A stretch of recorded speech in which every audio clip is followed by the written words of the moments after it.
Here at Be Freaking Awesome, we believe that life is too short to be anything less than extraordinary. Join us as we explore what it means to live authentically, grow continuously, and have a blast while doing it. Let's get started.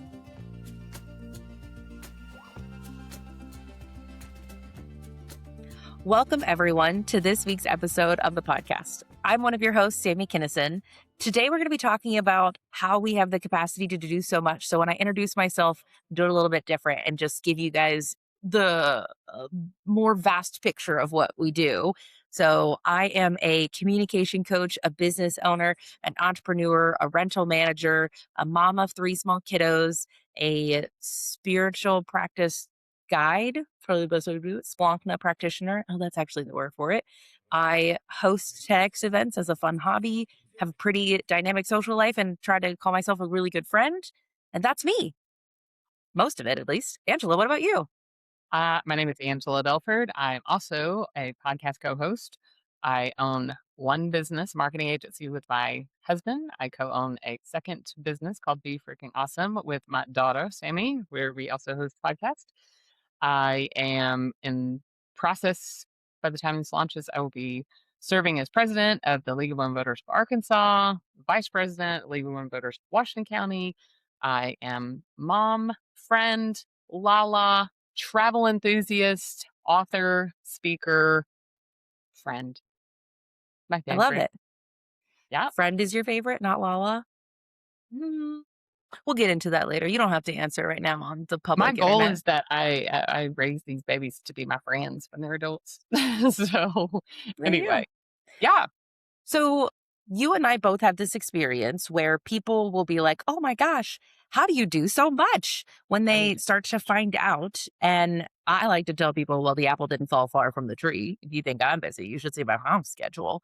And I think that I also had this experience recently with a friend. It's going to sound like, I don't know, does not put me in the best light. There are times where I have friends that I know that if I told them all of the things that I did, they would be overwhelmed hearing about it.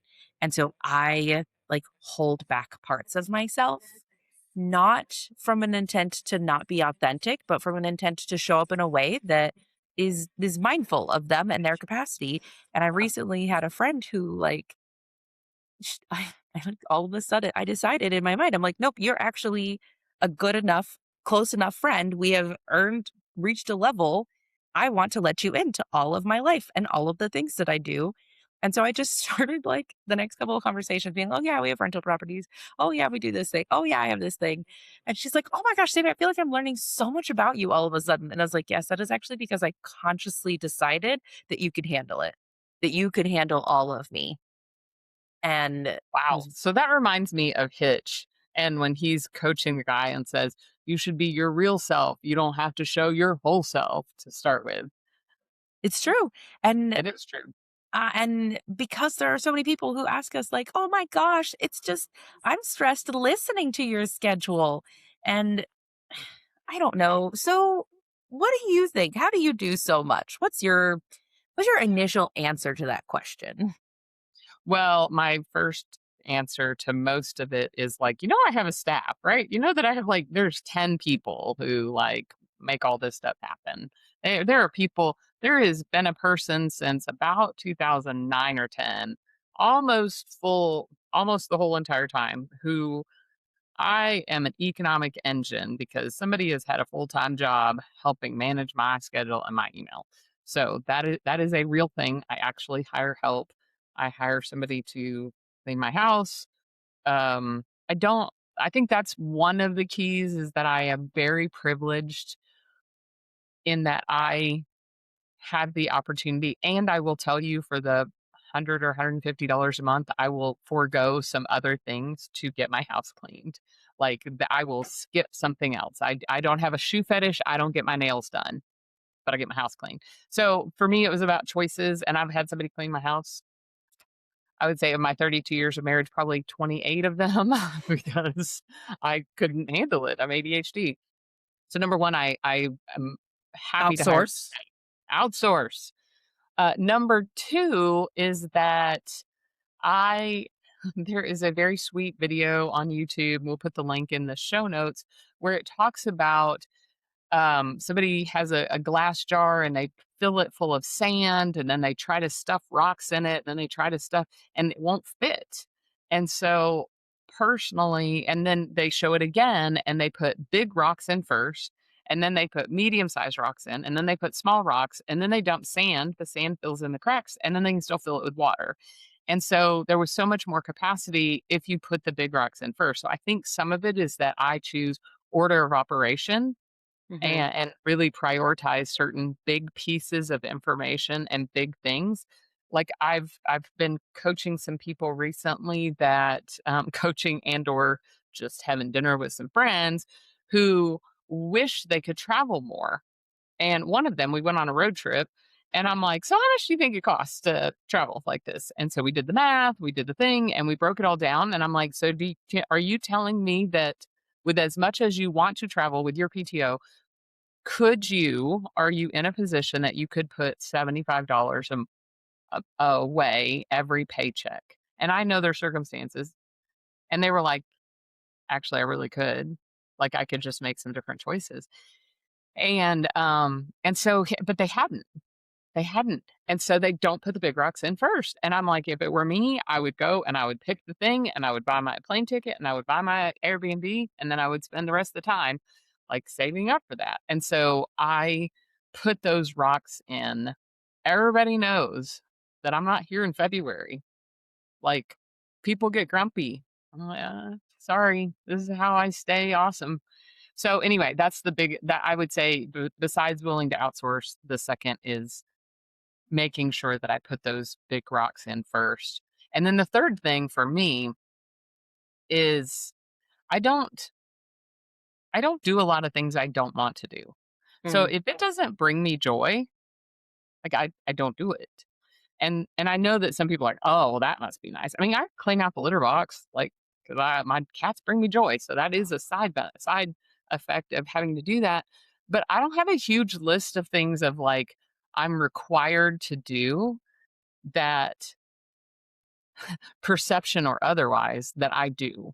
And so there are people I know who have like family norms and family expectations, and um they have societal norms and expectations that do not bring them joy, and they're not willing to forego them. And I am not like that. Like, if it doesn't bring me joy, probably not going to do it. And so when you see my full schedule, it's because those things, most of them bring me joy, or they pay me money, really a lot of money to be able to afford my joy.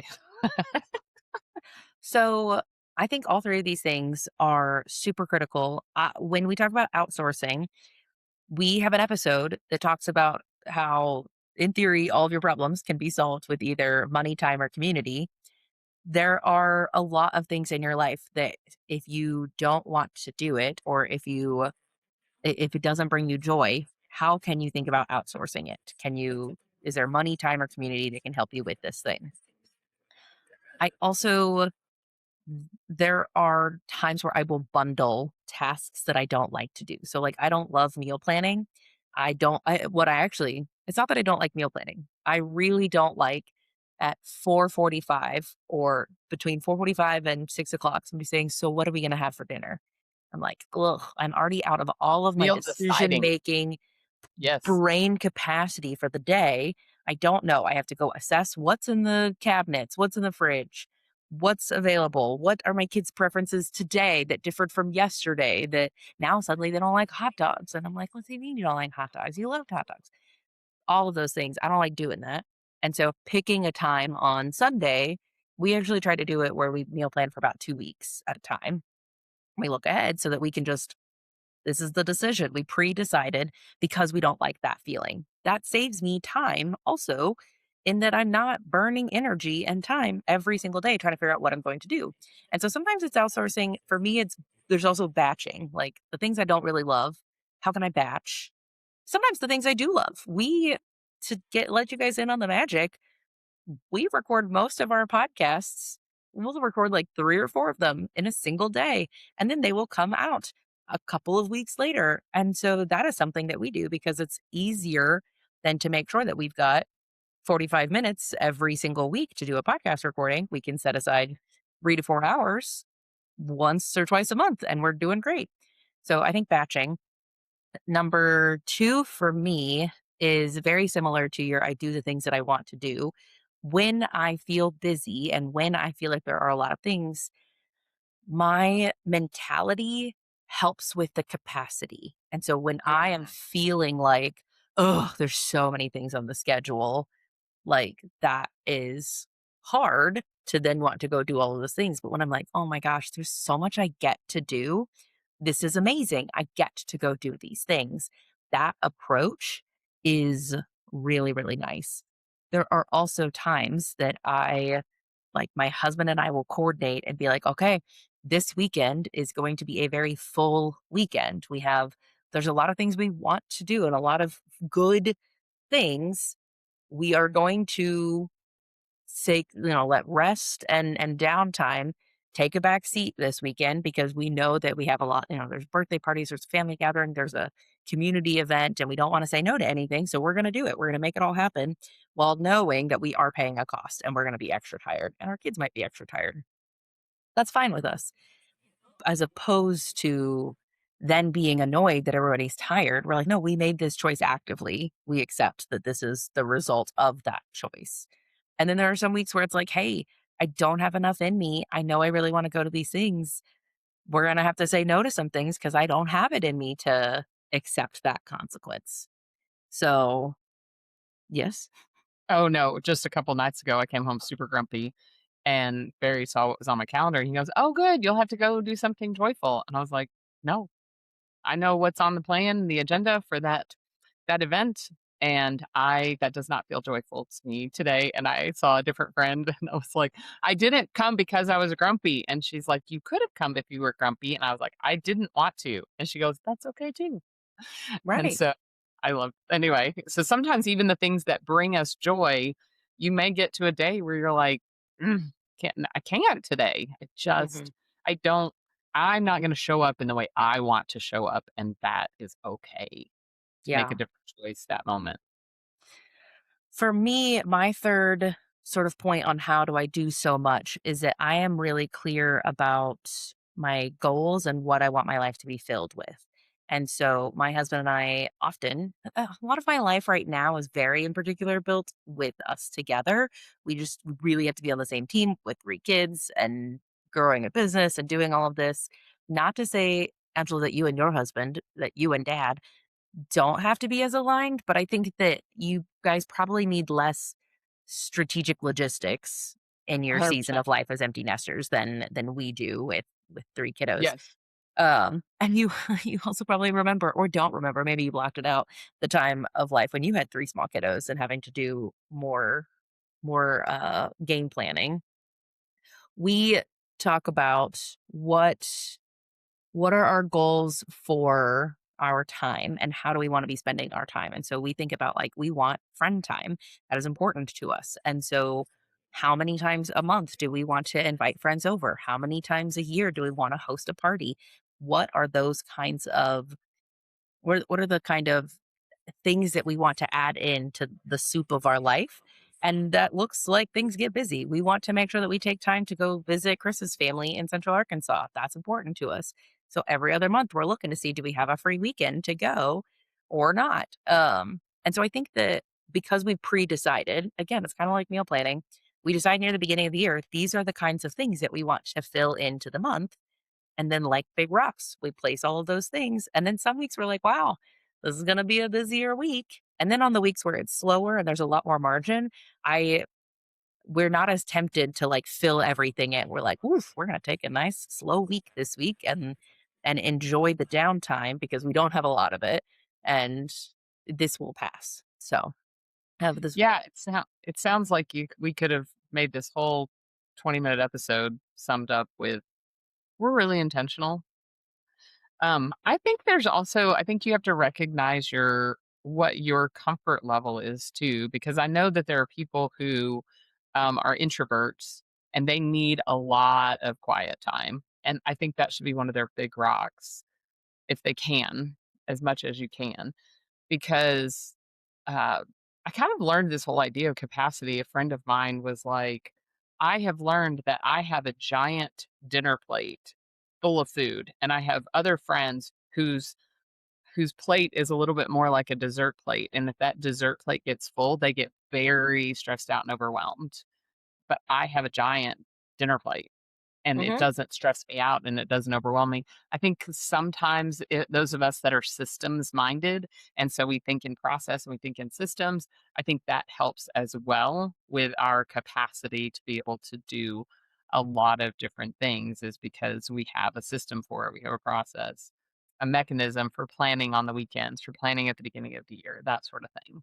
I think that makes sense, and I would also say that, like, when I think about the sand that I'm filling in, um, onto my time, like, I still have that. I think I've read 8 books this summer so far, Yeah. like, May, June, July, I'm already 8 books in, Yeah. and that's a lot of books for a very small amount of time with lots of kids and all the things. I also say, like, sitting by the pool and watching kids do summer things has given me a lot of time to read books. Uh, Mhm. Speaking of that, I don't watch a lot of TV. I think that's mm, the other reason why I have capacity. I don't spend a ton of time on social media. Like, people are like, "Oh, you're all over everywhere." I'm like, "No, I post from mhm, time to time big things that I like to post." Oftentimes now I am posting for future me, mm. because I like the memories that pop up. So I'm less interested in posting for everyone else, unless I'm promoting like a book launch or whatever. But like things when I post my theater events or my different things, I'm usually posting for future me to remind myself of a really fun memory. And number two, is I don't spend a lot of time watching TV. Like, a little bit of, British baking show to help me fall asleep, at night, or maybe we'll do a show now and again, but I think that helps me have a lot of capacity as And I well. think it's interesting because sometimes people want to, like, make the conversation point with you to be like, "So, have you seen this TV show?" And you're I like, haven't. "Nope, I "Did haven't." you read the newspaper? Did you see in the news?" "No, I didn't." "But do you wanna This is how talk I have about this capacity. deep philosophical thing that I've been wrestling with? Do you wanna talk about abandonment issues? Let's Do you wanna do talk it." about cognitive dissonance? Yes. Yes, I do. I love it. I think that your point that you made about your time needs to be an intentional choice. And if you want to do more things, there are ways you can do more things. If you don't want to do more things, don't do more things. And really and truthfully, like, if other people enjoy their time, stop judging them for how they're spending their time. Now, you've made the point before if somebody's actively complaining about things and then they don't do anything about it, that's, well, it's not a complicated place to be at if you don't like what you're doing and you're not doing anything about it. But if you like what you're doing, keep doing it. And for those of us who have busy calendars and feel really good about the things that we are doing, we're not doing it because we have to or because we're supposed to. We're doing it because we want to. Let's let live, you know?